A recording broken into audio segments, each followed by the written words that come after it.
meditation has changed my life. I've been meditating for 5 years now, and it's giving me a profound shift in my consciousness, in my understanding of my emotions, of myself, and of this world that we live in. And you've had a similar experience yourself. Yeah. I've also been meditating for about 5 years. Pretty much when the pandemic started was when I really started to get into mindfulness and having a meditation practice. And it's definitely been very similar of discovering my own self and my higher self and my relationship to the world around me. So how would you say meditation actually changes your life? I think for me, meditation allows me to drop into myself in a way that's different than anything else. It's so still and quiet that it allows me to really sit with my mind and my thoughts and sort of filter through and categorize and help quiet at times. So that for me was like pretty transformative because I didn't even realize that my brain was just like always on 10 until I started meditating. It's almost the chatter of the mind never stops. Yeah. And you don't realize that it doesn't stop. Yeah, that's what it was. It was the realization that like, oh, I have control of this. You have complete control over it. Yeah. And that was a super interesting realization for me where I realized I am the master of my mind. Mm-hmm. So many people in our society now live at the mercy of their minds. Yeah. They live in depression or anxiety at the mercy of their own mind. It's this thing they can't control, like riding a bull. Mm-hmm. And I think that's what meditation is it's taming that beast that is your mind. Yeah, it's just like you taking those reins back. And what shifts? What shifts when you take those reins back? It just felt like a sense of peace. It felt like a sense of ownership again over my thoughts and my actions. That was so transformative for me. I'll bring Molly on the podcast so she doesn't bark. It was super transformative to understand my own emotions. Mm-hmm. Through meditation has helped me process who I am. So meditation for me when I first started was pretty intimidating. So if you had to like explain how you go about meditating to somebody who's never has before or to somebody who just doesn't quite get it, what would you say? Well, if you've never meditated and you've never sat with yourself, it's daunting. Your mind a lot of times plays tricks on you if it's not something that you've really sat with. So for somebody that is only beginning this journey of meditation, I'd say start small. Set a 5-minute timer on your phone. Yeah. Set a 5-minute timer and just breathe. Take deep conscious breaths in your nose, out your mouth. Fill your lungs completely. Breathe into your diaphragm. Fill your belly up. Yeah. And just breathe for 5 minutes and sit with what is. And whatever comes up, don't try and grab your mind or control your mind. Let whatever comes up come up and just look at it for what it is. Yeah. I when I first started meditating, I would often get like frustrated with my mind. Because of the places that it went or because I thought that meditation needed to be completely blank. And I didn't quite understand that you just kind of let the thoughts come up and you watch them like pass like clouds in the sky. You're just observing them. Because meditation shows you that you are not your thoughts. Yeah. You've never been your thoughts. You've been convinced your entire life that you're your thoughts. Yeah. But meditation allows you to break that cycle. See your thoughts for what they are, as thoughts, as a process of the body. The same way that your small intestine produces shit, your mind produces thoughts. Thoughts, yeah, it's the same thing. It is, it's a process of your body. So Yeah. your thoughts are of this mind, they're not of you, right? Because you are the awareness that watches your thoughts. But when you identify with them, you're no greater than your thoughts. When you're no greater than your thoughts, you can't change anything in life. You don't even know who you are. Yeah. So when you sit down with yourself in stillness and silence, You can see your thoughts for what they are, as separate from you, as creations of you, some of them miscreations. Right. But you can see them and disengage from them, accept them, love them, and forgive them. That's the biggest thing. It's accept, love, and forgive, whatever the thought is. And sometimes the thoughts are fucked. Sometimes the thoughts are really fucked up. And the feelings associated with them when they come up are disgust, guilt, confusion, all of those, oh, why did I just think that? And it's fine. Because if you've had that thought, everybody else has had that thought. I don't know about that. Well, most of the time. I think that a lot of thoughts are shared. And people just don't talk about it. I agree.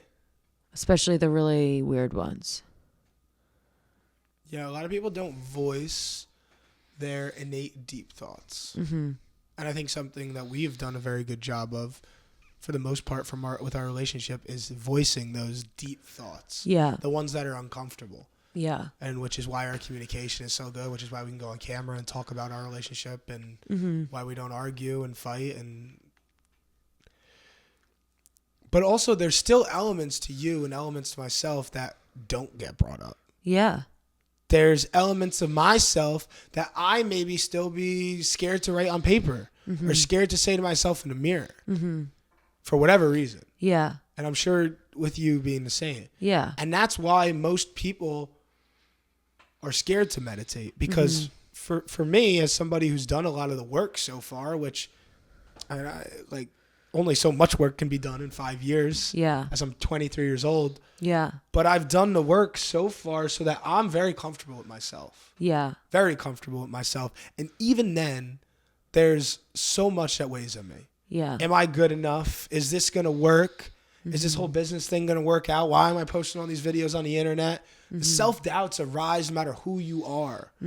And it's like really looking at them and accepting them and letting them be without identifying with them. And meditation allows you to allow those thoughts to be there without fighting them. Yeah. I think that through my meditation journey, I have been able to identify that my brain works on a loop.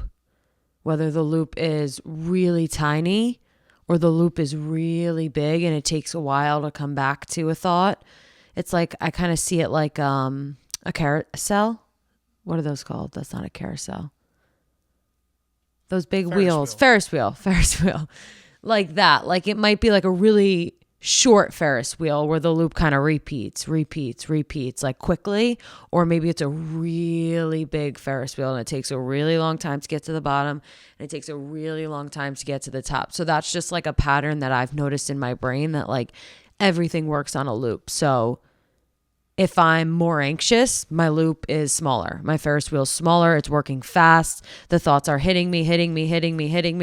And then when I'm more present and in tune and dropped into myself, my Ferris wheel is very big and it moves at a steady pace and it's operating smoothly. It's not out of control. Well, a big part of sitting in silence, sitting in stillness with yourself, is to break that loop. Yeah. So many people operate on this habitual loop. People go through their days with unconscious habits. Yeah. And every single day is the same and they have no idea. Yeah. It's Groundhog Day for most of the human population, especially in America. Wake up, they eat some shitty breakfast, eat some cereal, get their Starbucks, go to work 9 to 5 with a job and a boss they don't like. Miserable. They come home and they read a book, watch some television, scroll through TikTok, Instagram Reels, and watch a television show, eat some food, and go to bed. Yep. Right? Now, maybe that's not most of America. Maybe most of America does like their job, but even then, you're stuck in this loop. So meditation, whether you love where you're at or you hate where you're at, meditation breaks the loop. And it allows you to see where you are for what it is. Yeah. And when you can sit with yourself in silence, sit with yourself in stillness, and meditation does not need to be you sitting down and eyes closed. No, with your hands in. Sit on the porch and look at the trees and drink a cup of coffee.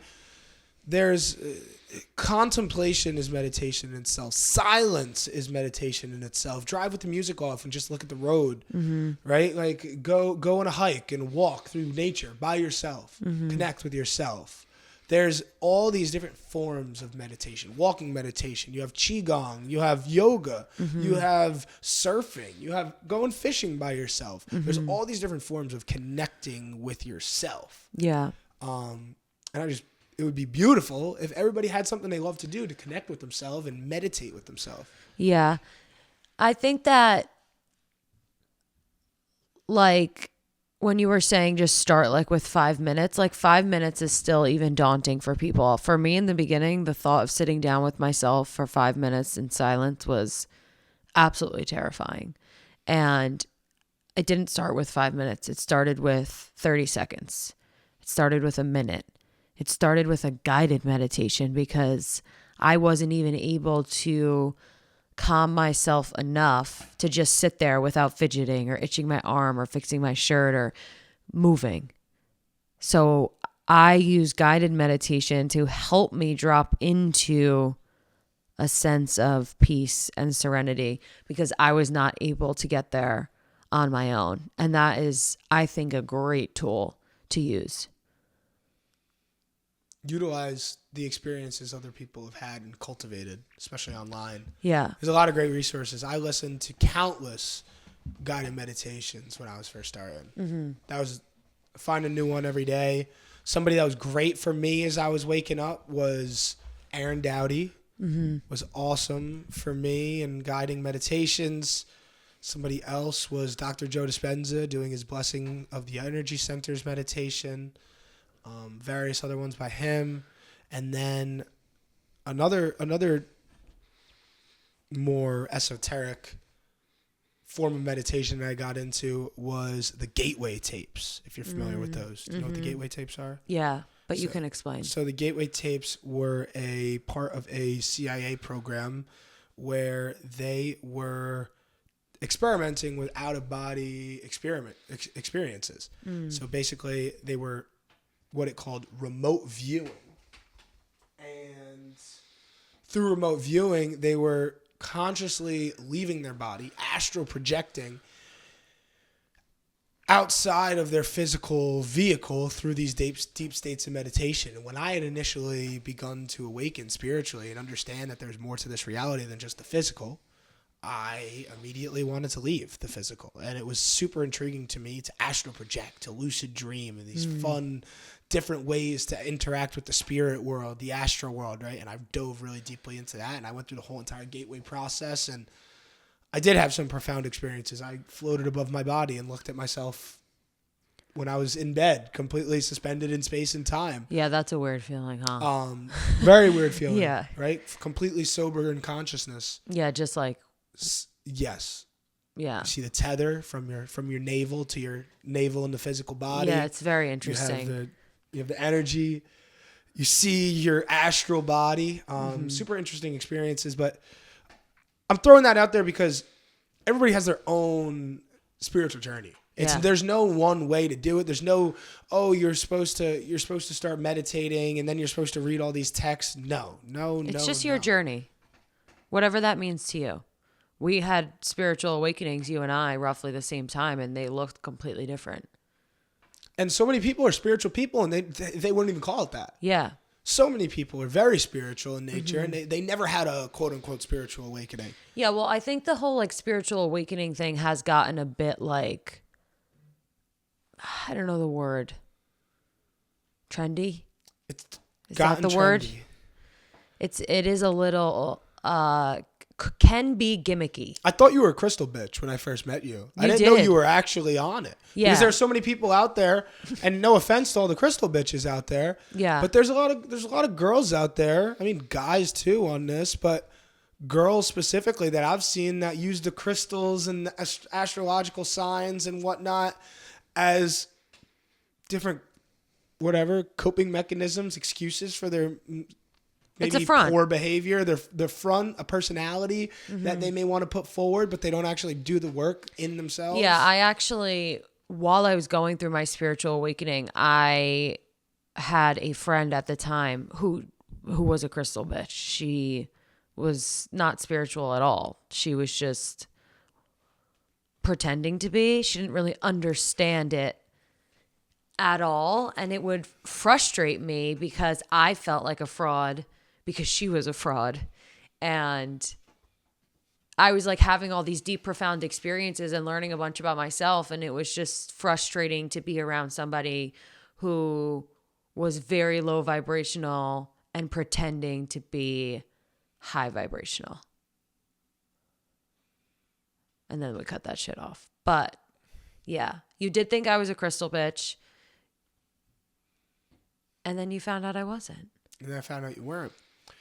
And I don't mean to shed bad energy on the people who are experimenting with the spirituality and their spiritual journey through the material, right? Yeah. Because that's what it is people are more in the material world, so they become aware of the spiritual, but their only way to understand it is to do it through the physical, because that's where they're living. Yeah. So that's fine. Like, everybody has their own path, and that's kind of what we got into this whole thing. Is like everybody's path is unique. So whether it is you not really understanding how to drop into yourself, but like you're interested in the knickknacks and gadgets of the spiritual, that's cool. Like, go ahead. But also, if you took a bunch of psychedelic drugs and out of nowhere realized there's just so much more to reality than you thought, and reality seems to be crashing down upon you after 2 mushroom trips. Or you have this like crazy introspective experience and you realize you're fucking a lying bastard. Your whole life changes. Those things are spirituality. That spirituality is where you get that checked. Changes your life. You get checked. You got checked. I got checked. I was meditating with myself and I was like, yo, I'm a fraud. Molly, stop. We're doing a podcast. Molly, we're doing a podcast. Please, come here. Should I say that again? She's okay. Come on. She's with me now. I'm not even going to cut that out. That's going to stay in. Okay. Because she's so cute. I just have to yell at her sometimes. She loves to bark. Okay. But yeah, meditation allowed me to see that I was a fraud, and who I was projecting myself to the world was not who I was internally. I was on some bullshit. That's what meditation did for me. Meditation, I mean, it did a lot. See, but meditation lets you see what you are. And what you aren't. Because we create this image of ourselves, the ego. We create it. Yeah. The ego is miscreated almost by us. Because the ego is the understanding of yourself from your self perspective, but you can't look at yourself from the outside in. So you have a different understanding of me than I have of me. My parents have a different understanding of me than you have of me. So everybody has this idea of who we are, and we're told by everybody else who we are. Yeah. So we develop this understanding of reinforcing it. Positive feedback loop. As we interact with people, they reinforce who we are. Yeah. And we've seen that in our relationship. You've reinforced, oh, you're so creative. You're good at guitar. We should make videos. Oh, like those things are reinforced to me, so I become more of those things when I hear it over and over. Yep. Subconsciously. So when you meditate, you start to hear those things. You start to hear these labels that you assign to yourself, and you're able to unpack them and understand whether you want those labels or not. And when you first start meditating, you have a lot of labels on yourself that you didn't realize that you had. Yep. And when you tap in and start to find the labels that you have, the programs that you have, and you decide you don't want those programs anymore, it's tough. It's tough because now you're aware of the programs that you don't want. You're aware of the viruses. Yep. If you're a computer, you got some viruses that other people gave you that you didn't even know you had. Yep. Right? And they're corrupting the system. Yeah. And then like while you're going through the process of understanding the labels and seeing them in yourself, and then you really start to see them in your day-to-day life, and you almost can't unsee them. And then that's when the process starts of shedding the ones you don't want. And those labels are not you. Yeah. That's the thing. Yeah. The labels are not who you are. The labels they're mislabels. Yeah. Right? There's a lot of people that live in these different control dramas within their lives where they may be guilty all the time. Oh, I'm so sorry. Somebody forgets to hold the door for you. Oh, I'm so sorry. Please don't be so sorry. Right.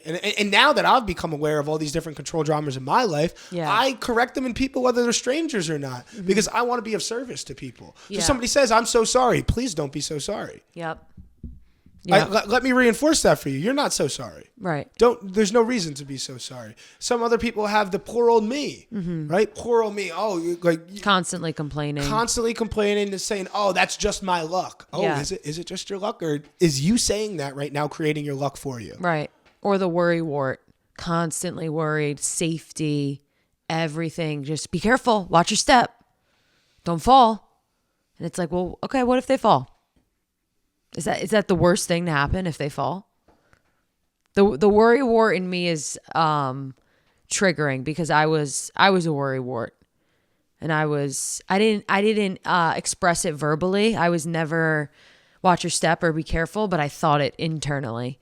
And now when I see people express it, it's definitely triggering for me because I feel you. I feel that worry deeply, and that was something that I had to do a lot of work on. I didn't want to worry all the time. What came down to it for me was moms worry. I feel like most moms worry. And I'm not a mom, so I have no idea. But I don't want to drive myself crazy when I become a mom just because I'm worried. I will lose my mind. I don't want to be worried all the time. And we'll see. But I undid a lot of that worry shit I had in my brain. You don't have a say in who you become before you become conscious. You don't have a say. You're at the mercy of the world. Yeah. But at the same time, we're creative beings. So you've created this being that you have, whether you knew it or not. Whether you knew it or not. Whether you wanted to or not, you are the way you are because you created yourself that way. And other people may have given you inspiration. Right. Your parents were an inspiration to create yourself the way you are. Your friends and your teachers were an inspiration, but you created yourself. Yeah. And a big part of meditating and sitting with yourself is that you have to take responsibility for that. Yeah. You have to say, well, fuck, this is me. Right? There's no blaming somebody else when your fucking eyes are closed and you're going within yourself. Yeah. And that's what's so daunting. And that we get so caught in blaming other people for our own problems. It's so much easier to blame somebody else for the world, point fingers at somebody else. Whose fault is it? It's your fault that I'm this way.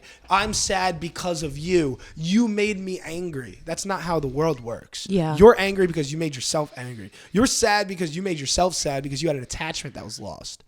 You're guilty because of decisions that you made. You feel shameful because you did things that you deserve to feel shame for, likely. Yeah. So what would you say? Now, this may be a very hard question to answer, but what would you say is the most profound experience you've had while meditating?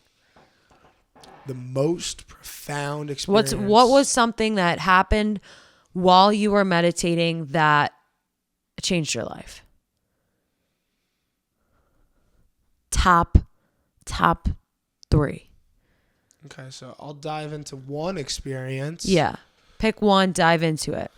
So I was doing a candle flame meditation in my basement when I was in college about 3 years ago, I want to say. Okay. Sober in consciousness, no substances involved. Was doing candle flame meditation because I was very into psionics. And if you're familiar with what psionics are, it's influencing the external world with the power of your mind and spirit. So using yourself to manipulate energy outside of you. So I was doing like a superpower. Yes. So I was doing candle flame meditations often to connect with the fire element, so that with the hopes of being able to move that candle. So I was very deep in meditation with this candle, probably staring at it without blinking, just lost myself in it for about 20 minutes or so, 30 minutes.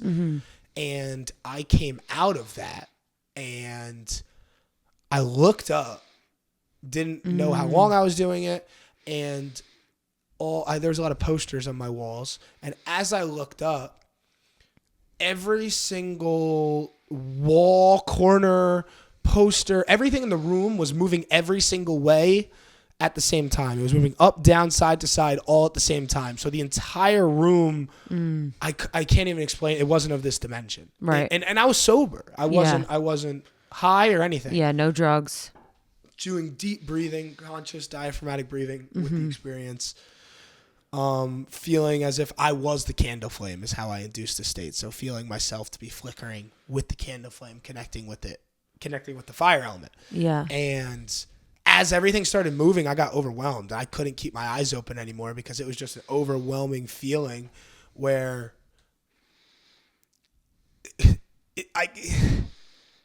was fucking weird. It was fucking weird. Yeah. Like I never seen anything move. It was as if this lamp right here was moving up, down, side to side at the same time, but it wasn't stretching and it was just turning into all these different possibilities. It's like, what the fuck is happening? And I closed my eyes, and immediately when I closed my eyes, I just got suspended into blank space. So like that episode in SpongeBob when they're in the white room. Nah, it was dark void. Oh. That's what I'm picturing. So I closed my eyes, and not often do you close your eyes in meditation and get suspended immediately into the void. The void is a place where you can go in meditation where there is nothingness, right? And I closed my eyes in that experience, and there I was in nothingness, right? There I was in blankness. And I looked around, and I was the only one there. Right. It was just not blackness. It was emptiness. And there's a difference. Right. If you've experienced emptiness, spaciousness. Yeah, it feels different. It was not dark. It was just empty. And there I was. And I just felt this warm feeling in my heart. And I heard like this. I heard like that. Right? I was like, what the fuck? And I looked down, and I've got playing cards in my hand. And I'm like, and I look to my right, and my dead grandfather, Pop, I called him, is sitting there with his mustache, dealing poker cards. And it was so real. I was 6 years old, sitting there at my grandfather's table, playing poker with him in full materialization. Not like I was like imagining it. No, I was. No, you were there. Yeah. In my 6-year-old body. I felt 6 years old. Yeah. And I looked at him, and he just didn't say a word, was just holding the cards in his hand and literally smiled at me. I see the gap in his front teeth like he used to have. And immediately as soon as he smiled, all I could see was his smile, and I just got sucked back out of my 6-year-old body. Like this, backwards. Flying backwards. And then the experience was completely gone. Back in the void, and as soon as I hit the void, I opened my eyes up, and I was just bawling my eyes out, crying. Oh my God, I have chills. That's fucking magical. Yeah, that was an intense one. Yeah, and your grandpa does love to. That was a different grandfather. Papa. I know, but they both love to maneuver their way into your life. They've been around. Yeah, that's magical. Do you have one? In meditation, I have one that's deeply personal that I won't share. I'll share the first time I met my spirit council. Okay. I was meditating in my room. I believe it was COVID, like still in lockdown COVID, like couldn't leave the house. I was sitting on the floor in my bedroom on the rug, and I was full body laying down on my back, and I was in maybe about like an hour and a half into meditation. I was following a guided meditation. I remember that. And during this guided meditation, it kind of, they stopped talking after a point and just let you find your own path. There was just like, frequencies playing in the background. So about an hour and a half into it, the guided meditation voice was no longer speaking. So I was just like fully dropped in. And I remember like walking up this like green path, like it like wasn't grass. I don't know. It was like a glowing green path, and I was just kind of like aimlessly walking on it and like looking around me. And I'm like in this forest, and then all of a sudden the forest sort of turned into like light. Like I watched the trees just become a beam of light. I watched every animal just become a beam of light. So the whole forest around me started to just turn into like different beams of light that were just like shooting straight up. And I was like, okay, this is cool. Kept walking. And then the pathway kind of like opened. And the only thing I heard in my head, and it was not my own voice, it was like, come here. And it was inviting and it was warm. So I came there and I walked through the openness of that path, and I essentially walked into this like gold angelic room.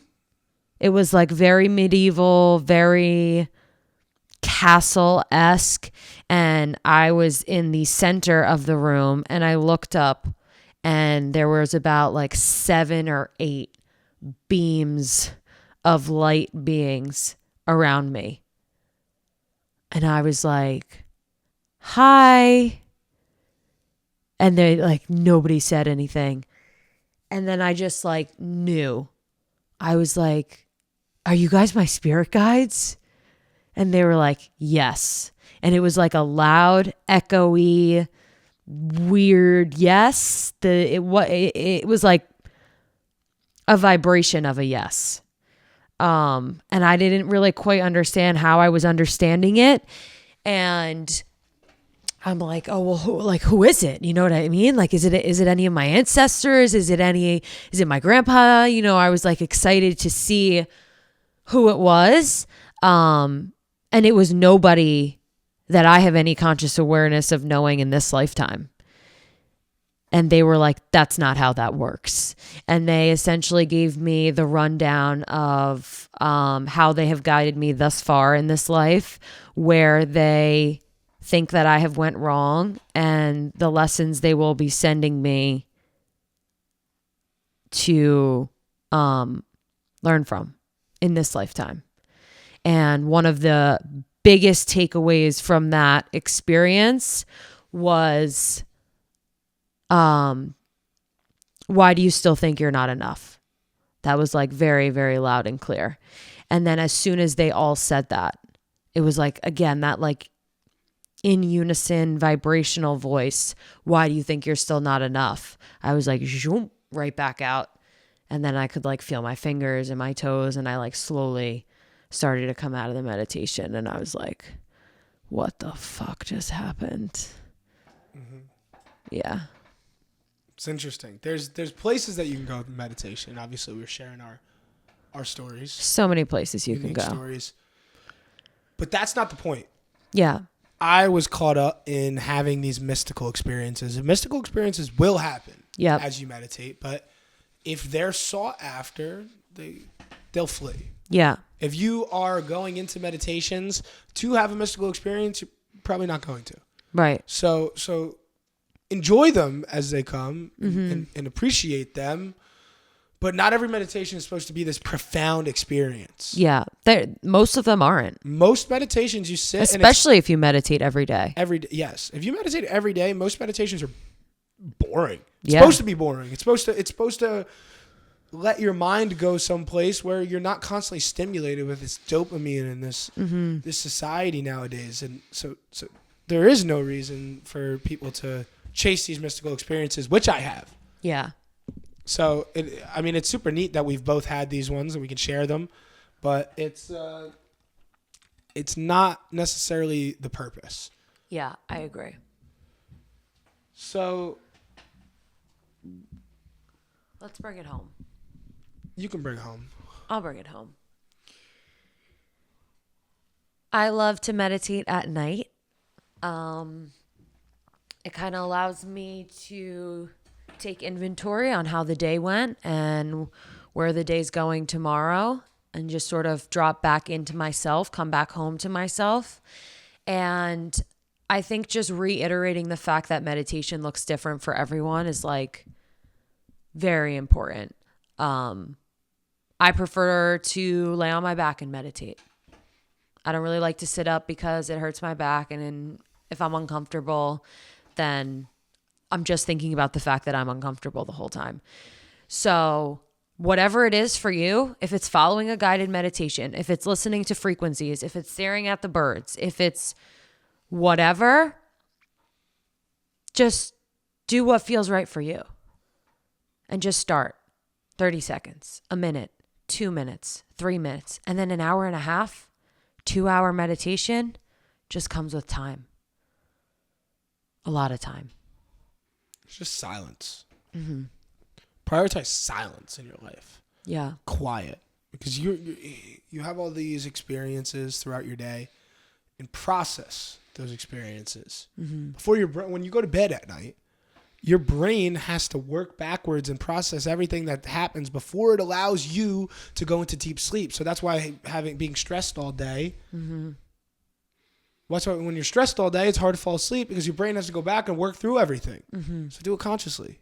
Yep. Run through your day, figure it out, right? Like, and you can use meditation as a tool to kind of go in and sort out all these emotions, all these experiences. Your brain's a filing cabinet. It's designed to host this information, these unique human experiences that you have. Yeah. And silence, more than anything, is a tool for you to connect with yourself. So connect with yourself, understand why you're here, why these experiences are coming, because these experiences are happening for you, not to you. Mm-hmm. When you go into a meditation, you say thank you and express gratitude, and you accept, love, and forgive all these thoughts that come up, and be exactly where you are. Your butt is sitting there meditating, whether you're sitting down and laying down. Be with your body, be with your mind, be with your spirit, most importantly. Yep. Connect with yourself, connect with God, if that's your vibe, and it's super simple. Just sit and breathe, and just be there. Yeah, the hardest part is to get yourself there. Yep. Get yourself there, and the rest will fall into place. Yeah, and it really will change your life. Yeah. And anyone who's listening who has meditated before, or meditates as part of a daily practice, and I'm sure you've had stories of how it has changed your life. It will change your life profoundly. Mm-hmm. It'll change your relationships. It'll change your relationship with yourself. It'll change your relationship with the divine. Yep. It will change your relationship with your future and your past. Yeah. All of it, really. All of it. It's like, it's the key. It is the key. Meditation is the key. So go fucking change your life. Go meditate. Go close your eyes. Close your eyes. Connect. And Deanna wrote a book. So she's got that over there. There it is. There it is. Just went live. So we'll talk more about that in another podcast. Mm-hmm. But I'm so proud of this girl. I would kiss her over these microphones if I could. You love to kiss me at wrap up. Oh, I love kissing her at wrap up. All right. Well, we're going to sign off. All right, Molly, can you say goodbye? Goodbye. Goodbye. I don't think Molly sounds like that. Molly, That's it. She has a cuter voice. Molly doesn't meditate. Molly's not very conscious. No, but we love her. We love her. All right. Bye everybody.